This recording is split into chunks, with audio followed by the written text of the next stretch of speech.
Welcome back to our study on the book of Romans. This is Sonship Orientation. This is session number 100.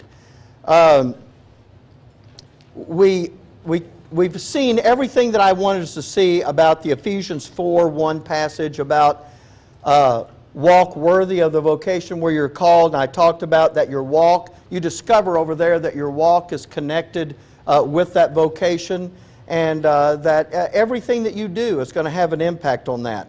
Now, this is the point, folks. Let me tell you what I've done for you, so you will appreciate this. If I don't tell you, you won't know. This is the point where I was very tempted to take you back and show you in Proverbs the exhortations that went along with level 2's sonship. But here's what I've decided to do: to not do that now. When we do get over to Ephesians, Philippians, and Colossians, if we need to go look at something over there to make a point, or something, we will do that then. But right now, I don't want to just overload you with a bunch of stuff, because there's a lot, you understand, there's a lot between where we are right now and where we're going to be when we get over here. And I don't want to load you down with that. And if I looked at that, and really, I've got enough information on that that would probably take us 12 weeks to do the exhortations. I figured, do y'all really want to spend 12 more weeks looking at the exhortations, or do you want to get back to Romans 8? And I figure, you know what? And we're not going to skip them. And so that brings me to my next point, and that's this. I'm not, by saying it this way, trying to make you think that the exhortations are not important. The exhortations are not only important, they're necessary. They are what prime your inner man to actually receive that doctrine. And when you have it, there's a pattern to that. What you do is you get an exhortation, and then you get doctrine, and then you get another exhortation. So you have a pre-doctrinal exhortation.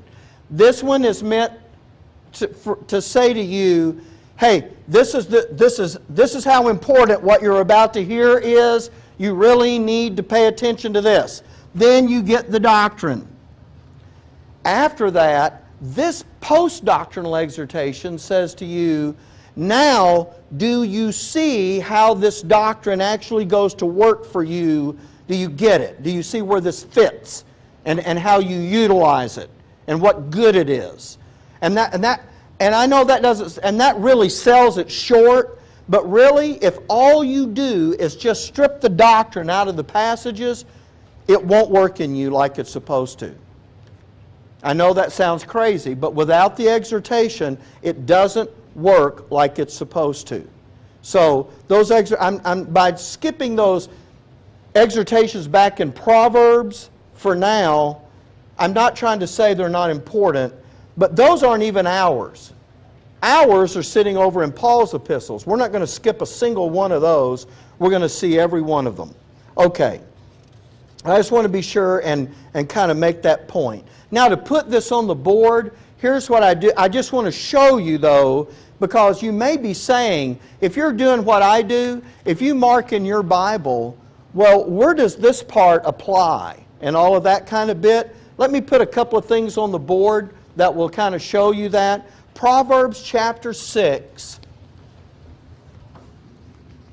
Proverbs chapter 6, and I want to say verse 20, verse 20 to 35 is phase 1 of level 2. That's the exhortations in the book of Proverbs. Phase 2 of level 2 is Proverbs 7:1 to 8:36.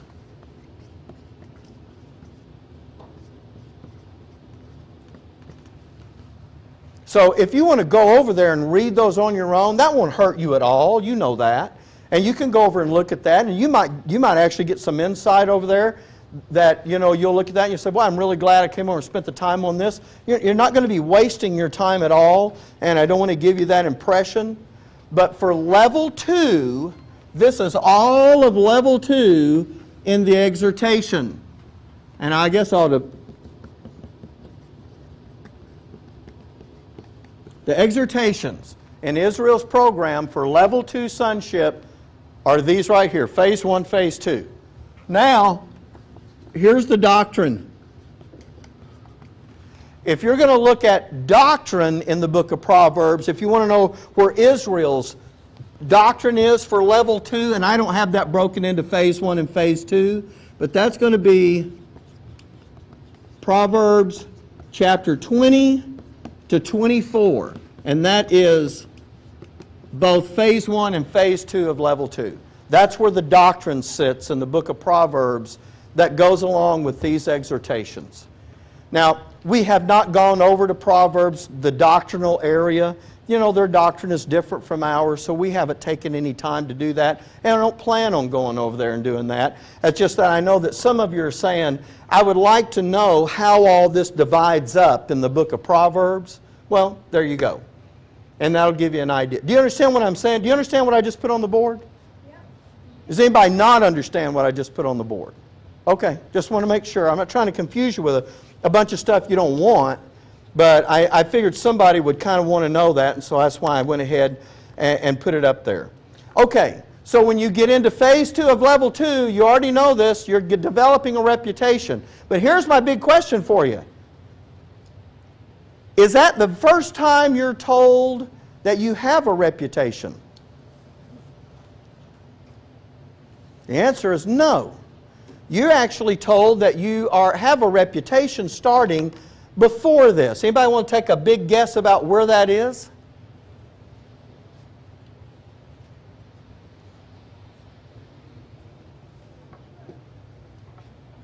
Let me show you these 4 judgmental decision-making skills.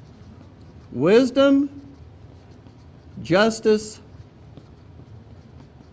judgment, and equity. Now look, where did we've been using this terminology. Where did the light come on that Satan first notices you? Judgment. That's right here. There's kind of a dividing line. When you cross that line and you get to here, that's where you cast off the works of darkness, put on the armor of light, and that's the signal the adversary, uh-oh, this guy is now getting to the place where he's going to become a threat and make an impact up here. Something's got to be done. But look, now in equity, when you get to godly equity, that is the next place where you find out that you're beginning to have a reputation. But it's a little different, and I'm going to show it to you.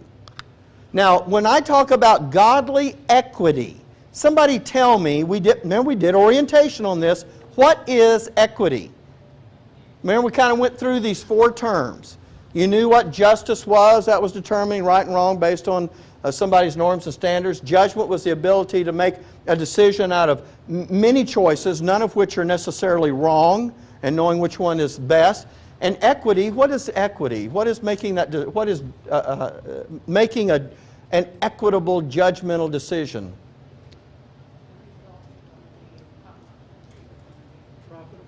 Oh, okay, all right. You're all thinking of that word equal when you're saying that, but there's a vital component to godly equity.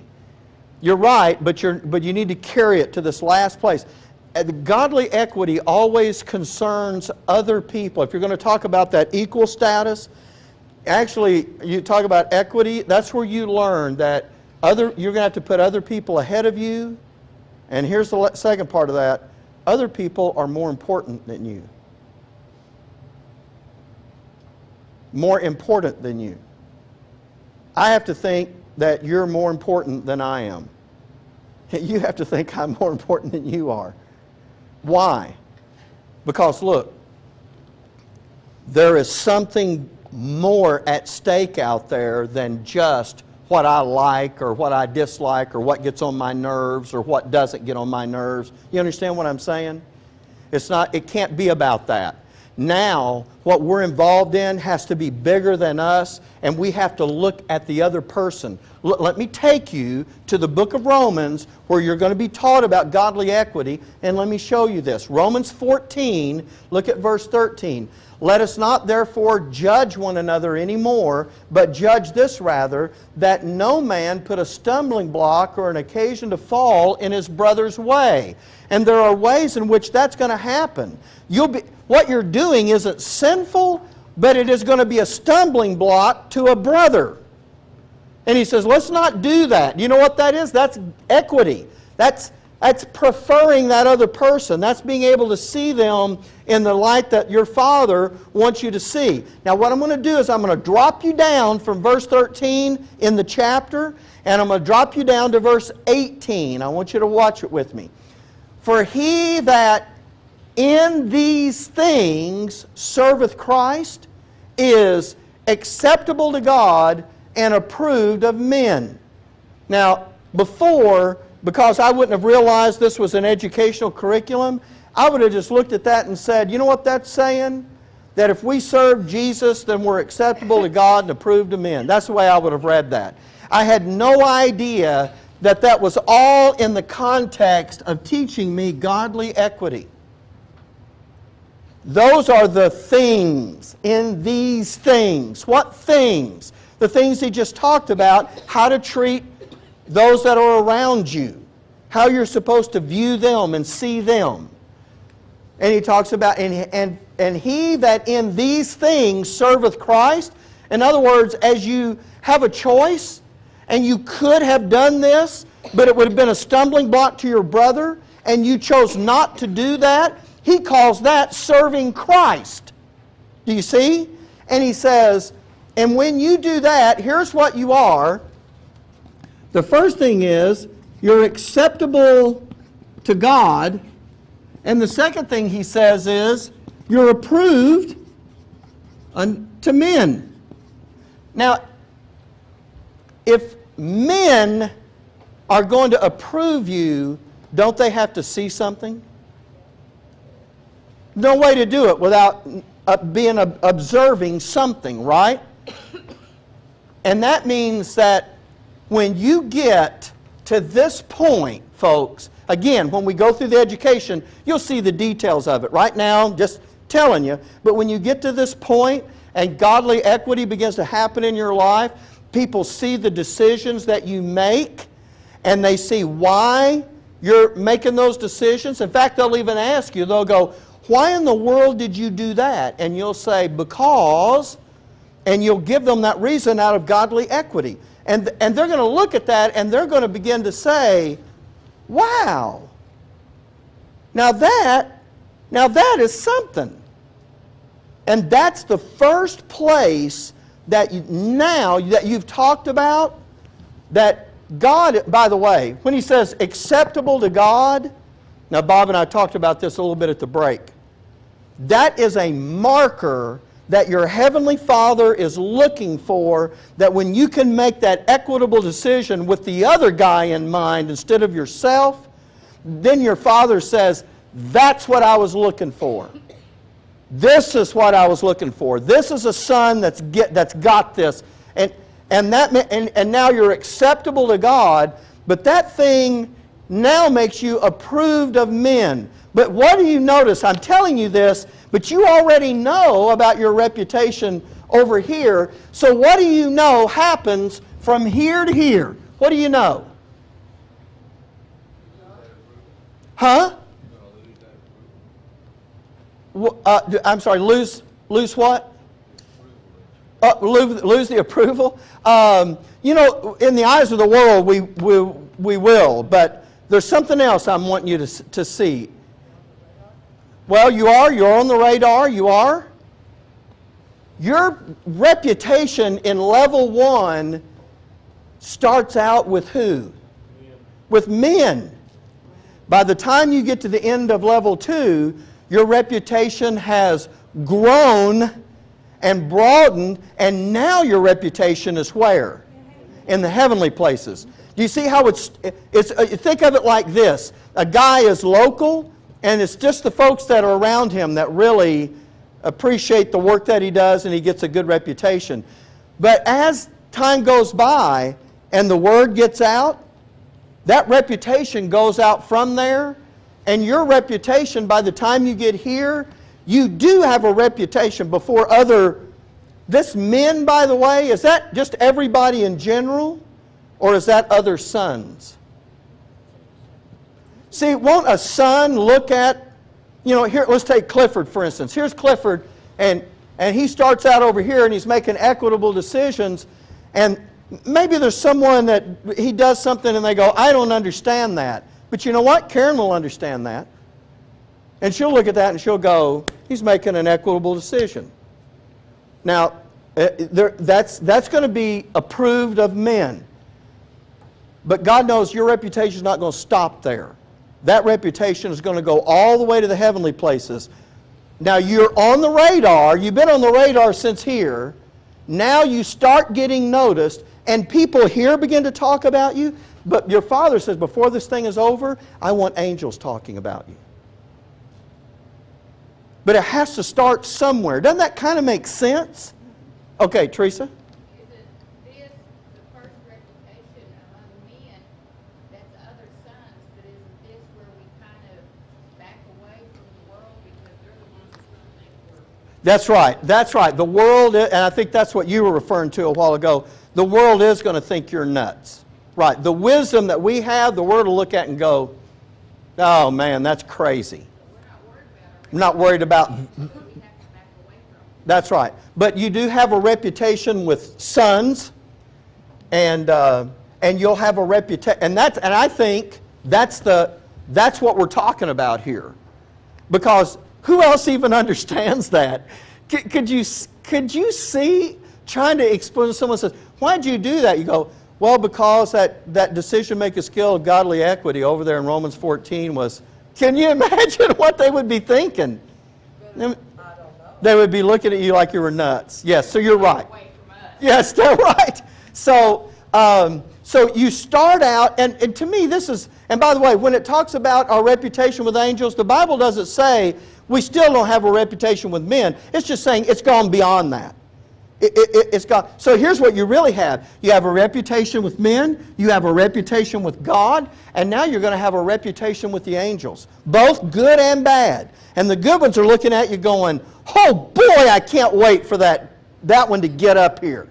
And the bad angels are going, this is getting out of hand. This is not good. And they're both thinking something about what they're seeing. So because the reputation is what's at stake here, along with that joint heir inheritance, the plan of evil now, the policy of evil now is to come along and catch you in an indiscretion and ruin that reputation. And you can see how all of that really works together. But I just wanted to kind of take you back and show you that that's the place where that really gets done. Now, and that's why, by the way, that this acceptable to God is the marker that your Father is really looking at. Because you have that conversation in heaven. And by the way, I don't have this on the PowerPoint. Turn with me to Romans 12. And that's why you were able to be told this thing back here, because that reputation really began in the education in the book of Romans. Look at Romans 12, verse 1 and 2. I beseech you, therefore, brethren, by the mercies of God, that you present your bodies a living sacrifice, holy, acceptable. Do you see that word? Acceptable. What is that? What did we just read over here? He's acceptable to God and approved of men, right? That you may prove what is that good and holy, acceptable unto God, which is your reasonable service. And be not conformed to this world, but be transformed by the renewing of your mind, that you may prove what is that good, and here it comes again, acceptable and perfect will of God. Now, I've told you this before, we haven't explained it, and I was going to wait till we get over there, but I'm going to tell you something about it now so you'll begin to get this in your thinking. You are going to prove the will of God. You. The only thing you have to know is, what does the word prove mean?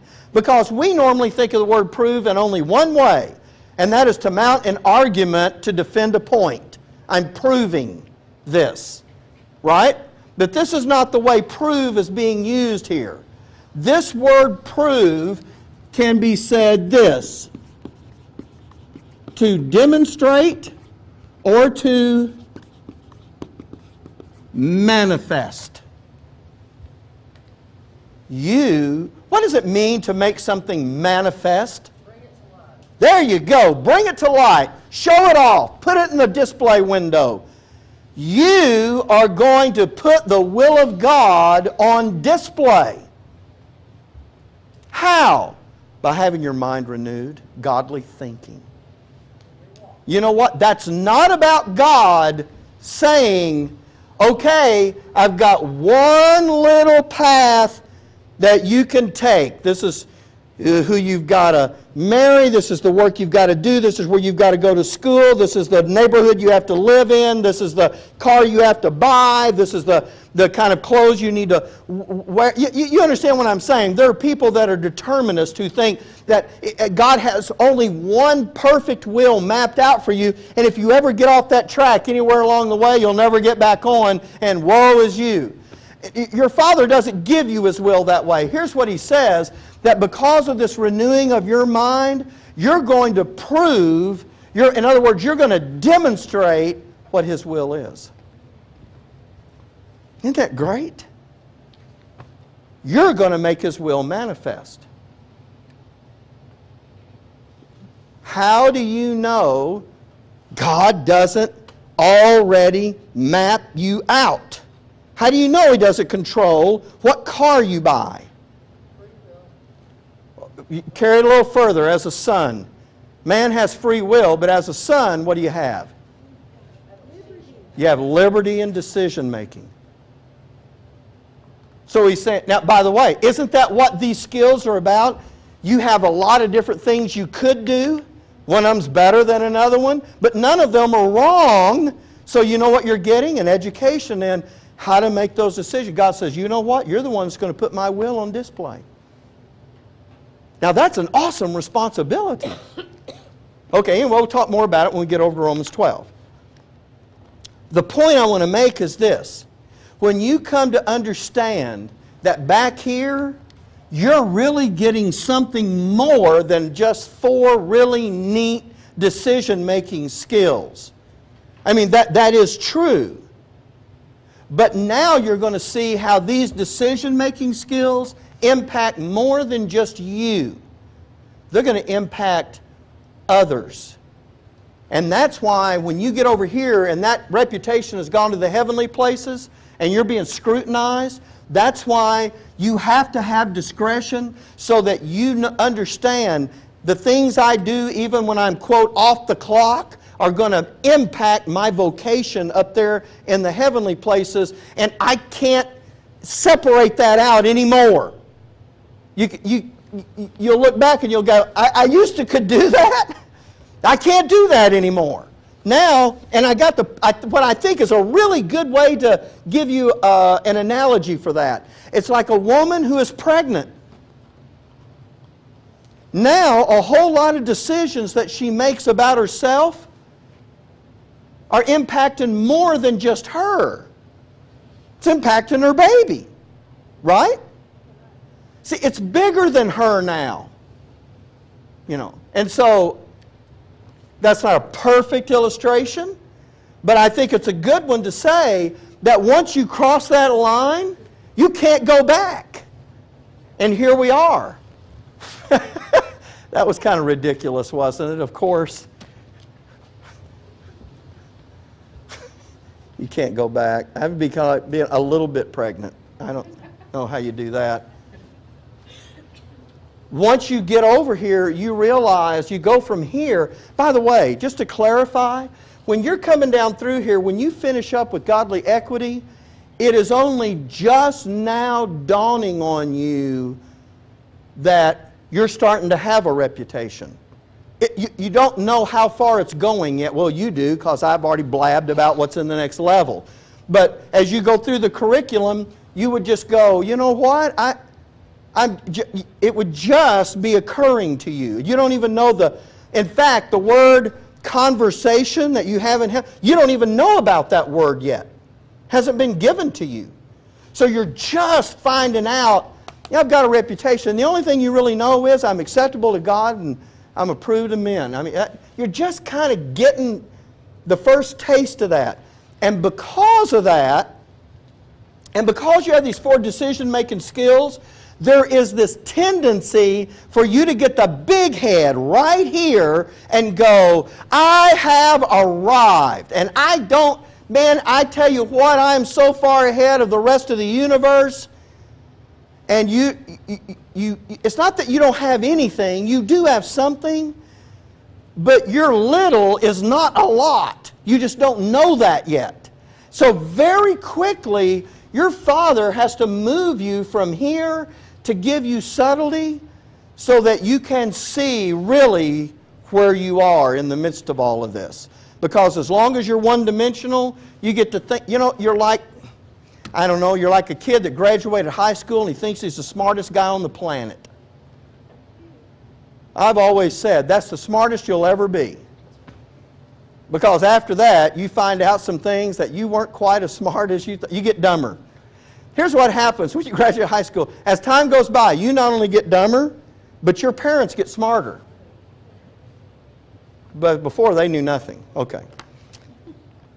So that manifests. That's what you're going to be doing that. You're going to be making His will manifest. You're going to see, and that's what you get introduced to here. That's what He tells you is going to be happening to you when you start those decision-making skills. Now, before we leave off with phase 2 of level 2, what I want to do is I want to take you over and I want to show you a couple of aspects of the policy of evil I have not shown you before. One of these is going to be in Proverbs chapter 7.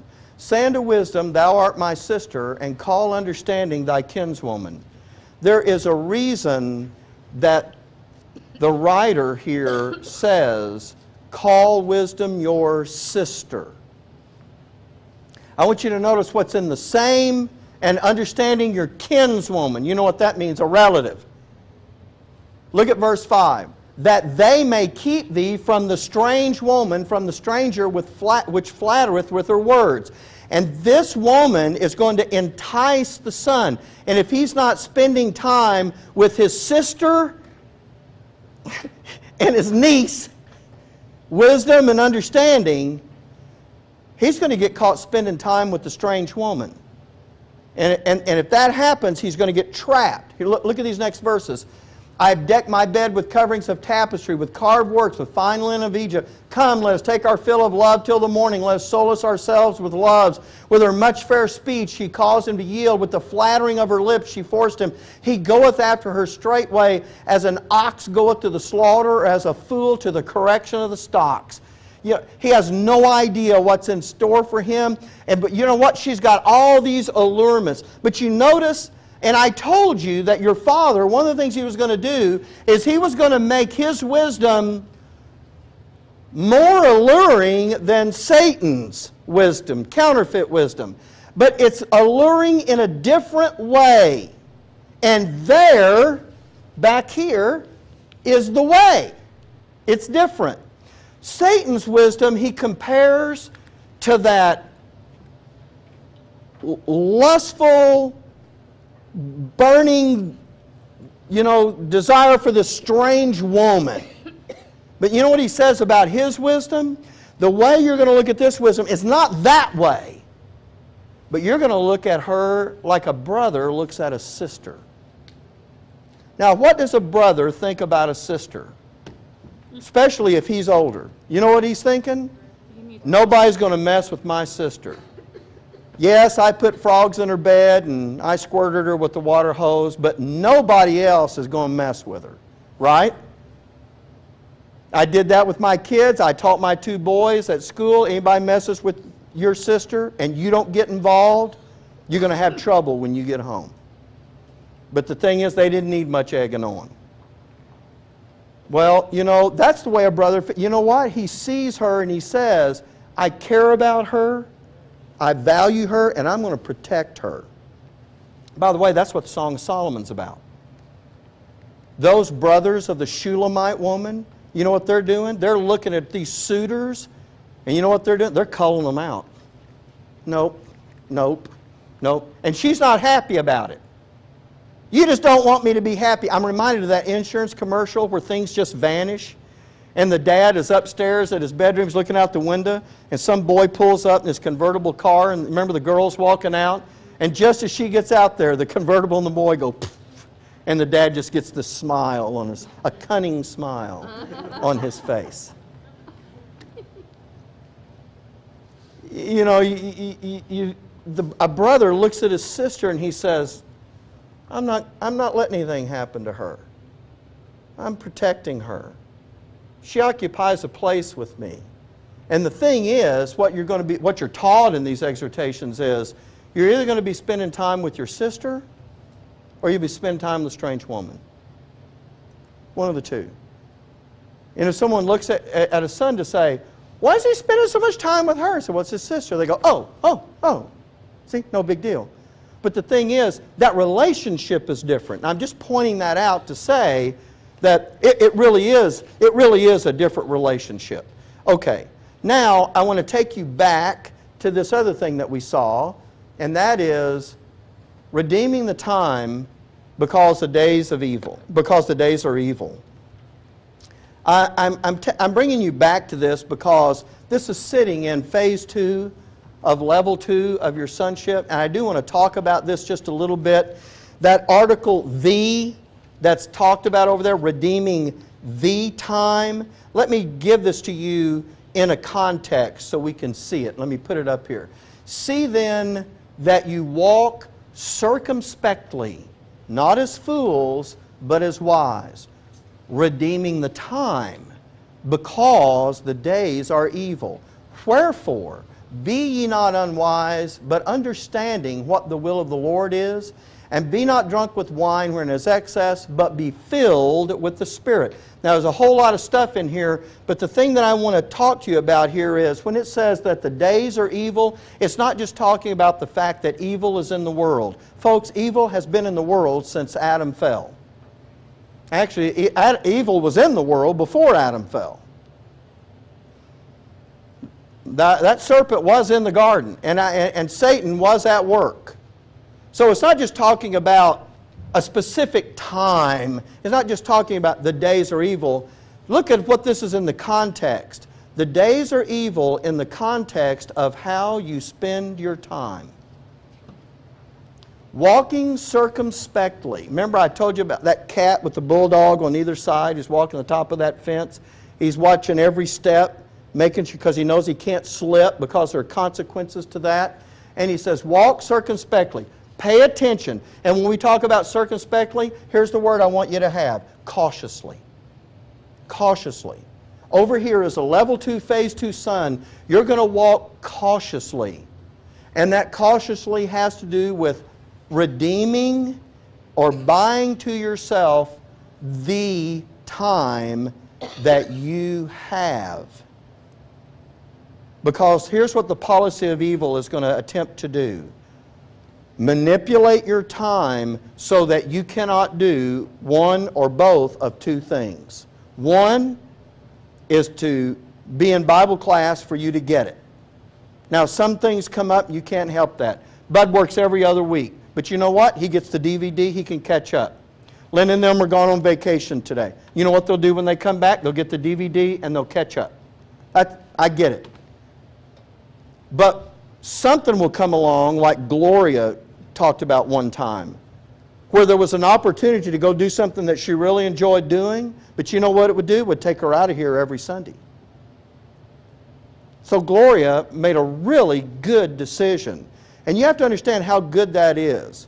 Gloria is actually making the exact same decision she would make as a level 2 son as someone that's just in their orientation. That's pretty good, Gloria. Yeah. Okay. Yeah. Don't get the big head, okay? All right. Now, The other thing is to manipulate your time so that when you're at home, you don't spend time with your Heavenly Father on the actual application of your sonship. To get you so busy and so splintered and involved in so... You tell me how easy it is to get yourself spread up too thin. So if you do this, you're going to have to do this on purpose. You're going to have to make a time to spend with your Heavenly Father on this. I told you at the start, we'll go through orientation, but when you go through the education, you can't just come to Bible class and go, oh, I attended Bible class, so I got it. You're going to have to talk to your Heavenly Father about all this. And I'm going to show you how to do that, because the Bible has that. But the whole point is redeeming that time. Can you spend every moment educating yourself in the curriculum? No. But you know what you can do? You can put your sonship skills into practice no matter where you are. And you know what you're doing when you do that? You're redeeming the time. You're putting those skills, in other words, it's your practice session. If I can't be in the classroom, guess what I can be doing? I can be doing the apprenticeship work. And you can do that wherever you are. You can do that at work. You can do that with your family. You can do it on vacation. You take sonship with you, and on vacation, when you begin to get all of this, you can put these, again, we're talking about a phase 2 son, but you can put all those skills to work every day of your life in all kinds of ways. You know what you're doing when you're doing that? Instead of sitting around being distracted, you're redeeming the time. In other words, what the adversary sent your way to get you away from sonship, you're actually now utilizing to engage yourself in sonship. Now, there's another misconception that we have about time, and I want to point it out here just because we're talking about it. How much time do we have left? All right.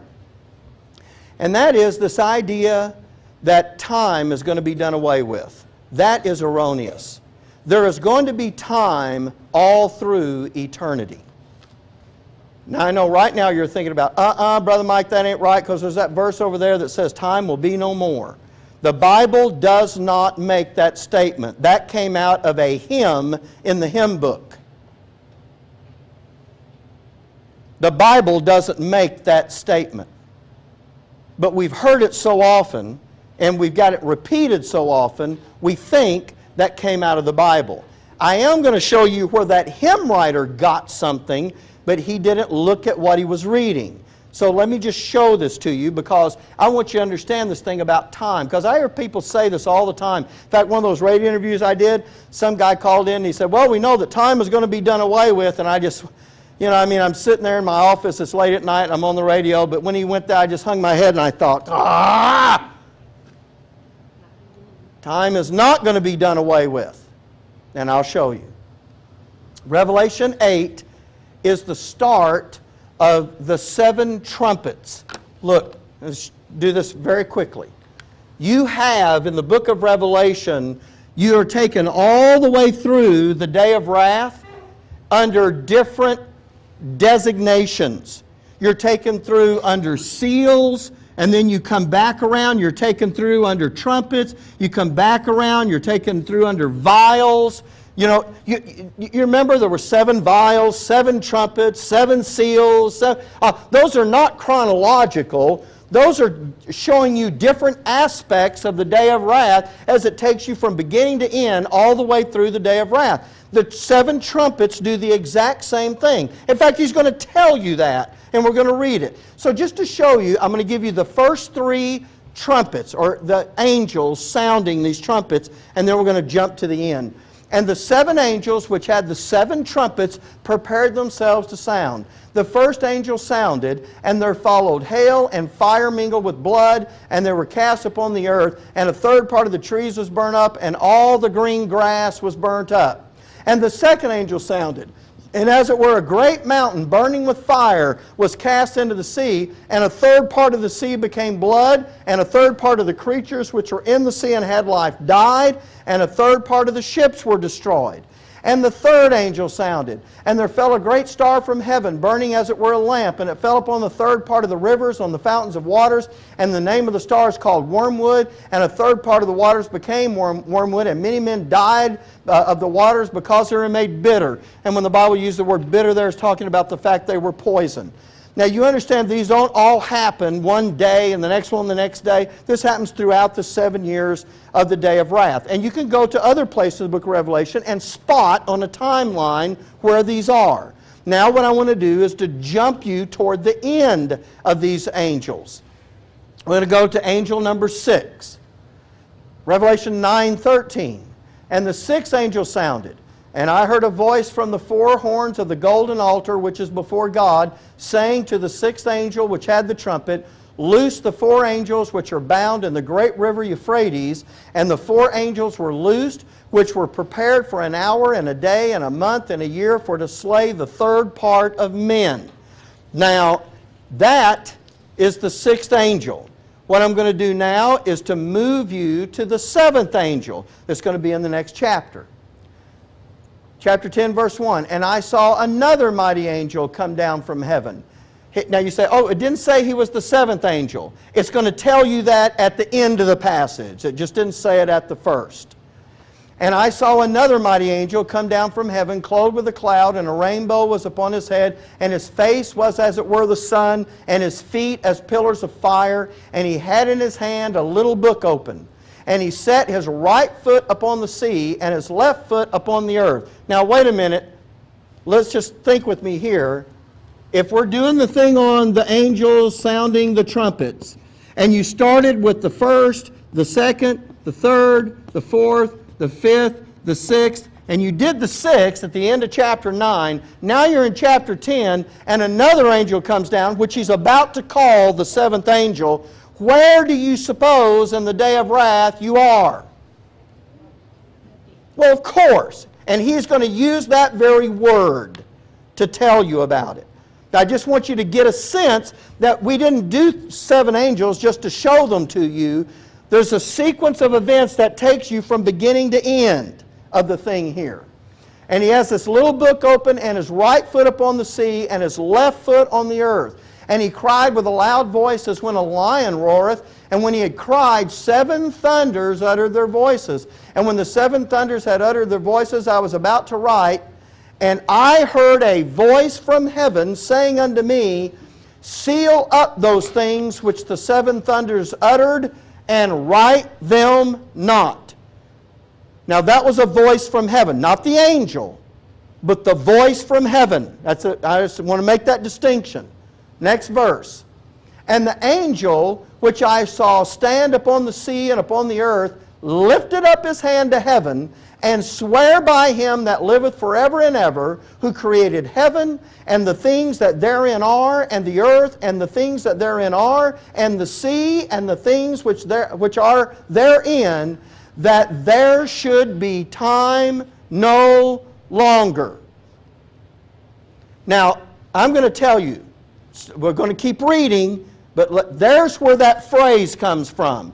It doesn't say, time shall be no more. In fact, it doesn't even mean that. And I'll show you how we know. It says that that angel, that seventh angel, says there should be time no longer. You said, isn't that the same thing? Oh, no, not even close. Show you why. By the way, look, you do understand when you started out with these angels, remember what was happening? Do you remember? I mean, I don't care if you can quote them all or not, but look, here's it says let's go back here to 8:6. The first angel, there was hail and fire mingled with blood, and the green grass was burned up. The second angel, a mountain was burned into the sea, and the sea became blood, and a third of the creatures died, and ships were destroyed. The third angel, there was a great star fell from heaven, and it poisoned the waters, and it says, and many men died because of the waters. You do understand, because of where this is found and what it's describing, that this is all part of the Lord's day of wrath, or the tribulation. Yes? This angel that we're reading about now in chapter 10, this guy right here, and we got it to right there, I know where it is. It's at the end. In fact, he's going to tell us that. But I don't care where in the tribulation you think this angel is. It doesn't matter. For the thing that we're after right now, about time, it doesn't matter where that happens. You say, well, I think it's at the end. Great, you're right. You say, I don't think it's at the end. I think it's in the middle. It doesn't matter, because that's not what that time means. Let me show you. Let's keep reading this, and we're going to come back to that phrase. But in the days of the voice of the seventh angel. Do you see that? Which angel do you think this is? Seventh. It's the seventh. Didn't you kind of know that after he said, here's the sixth angel, and then I saw another angel? I mean, anybody that knew how to count kind of saw that coming, didn't they? Yep. Well, just in case you can't, the Bible tells you it's the seventh. When he shall begin to sound, the mystery of God should be what? Finished. All right, now I got to sort something else out.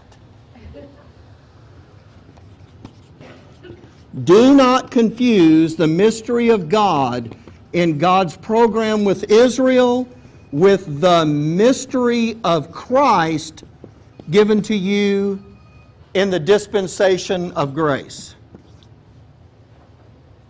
The mystery of Christ is what Paul revealed in his epistles. The mystery of God is something else that God is doing in his program with Israel. Don't confuse those two. Now, I don't have time to just go back and do the whole deal on it. I'm just pointing that out to you.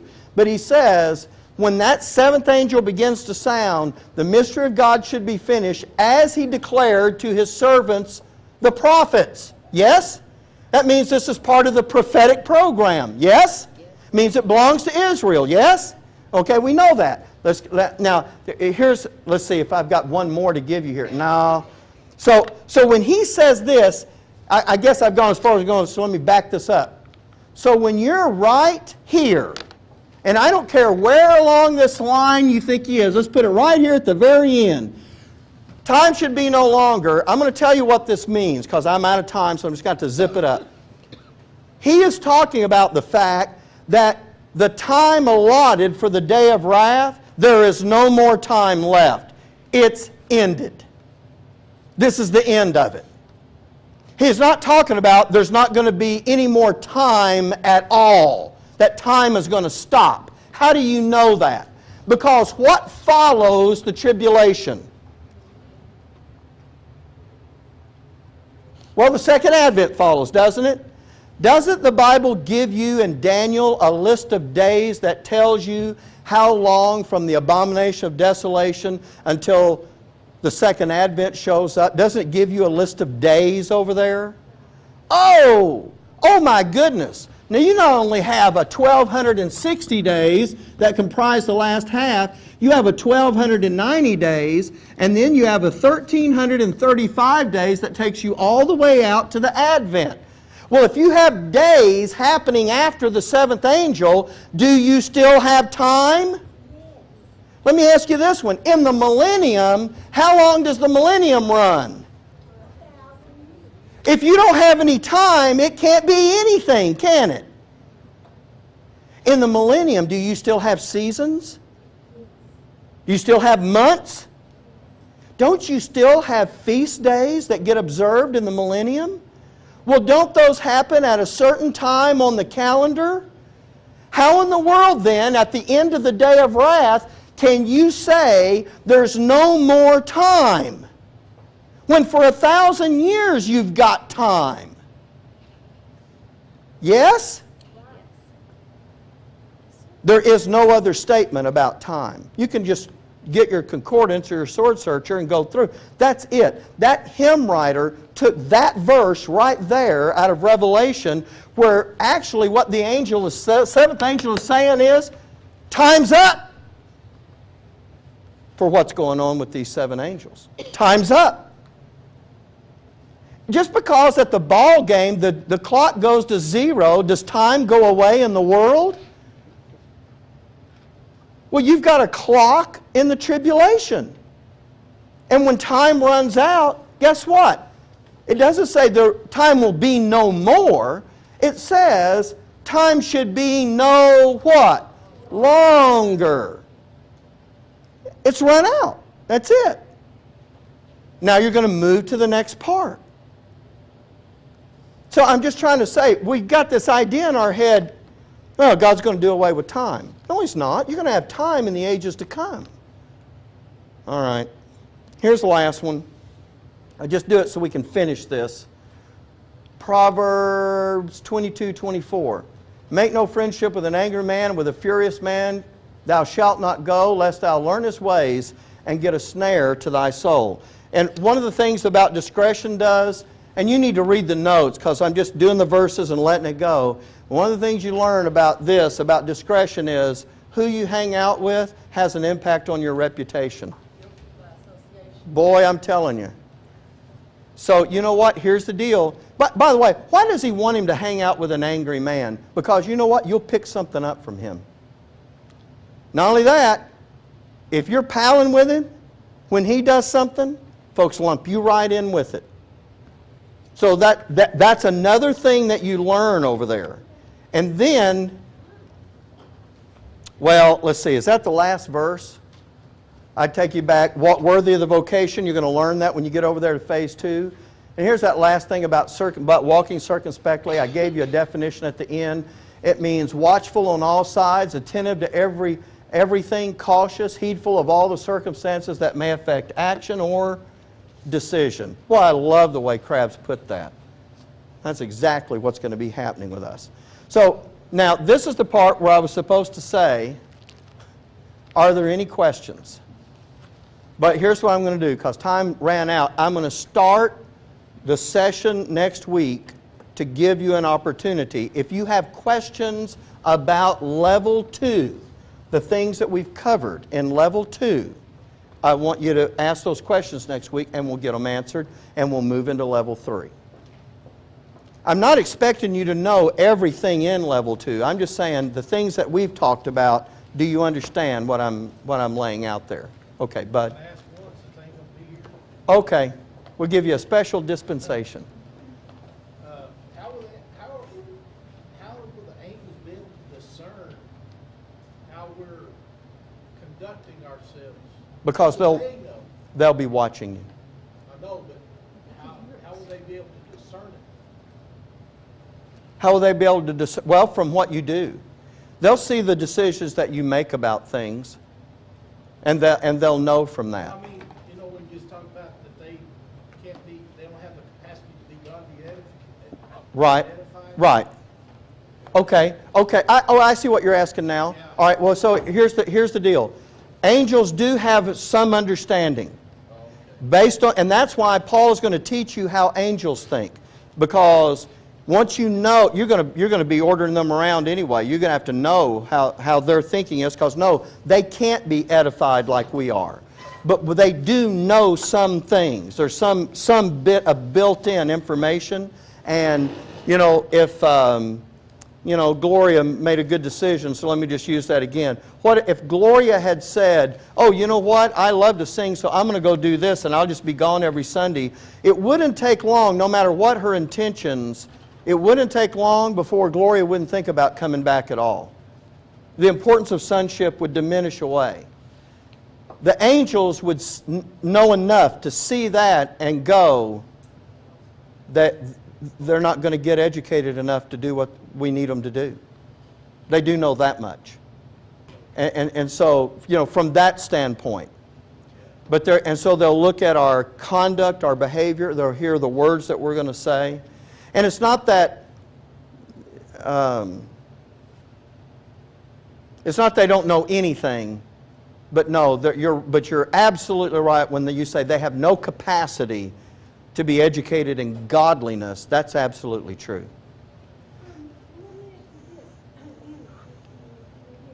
Is it because at that point when she started fleshing the way God thinks, that they say, well, oh, that's not You know what? And they will. When they see things that you do by the time you get to level 2, they won't see any difference between what you're doing and what they've observed the Father to do. It's going to look identical to them. They won't be able to look at that and go, oh, well, Bud did that. They'll look at it and they go, man, it looks like the Father did that. And then when they find out you're the one that did it, I mean, that probably won't surprise them at that point, but they'll be going, man, we couldn't tell the difference. That's the reason why they'll say, cool, I want that guy. Yeah, that's why they're going, yeah, we want that guy right there. That's why, but you know, here's Randall. Just so somebody smooth talks Randall and going back under the law. See, they know that much. Angels were involved with the law. They know about that. And they look at that and they're going to go like, oh, please don't send that guy over here. Oh. They don't want him anyway. Yeah. Okay. Hey, are the question and answers going on DVD or are they going to be prior to? Are these questions on the disc? Yeah, I'm still recording. Okay, good. Cut it off here. We'll have all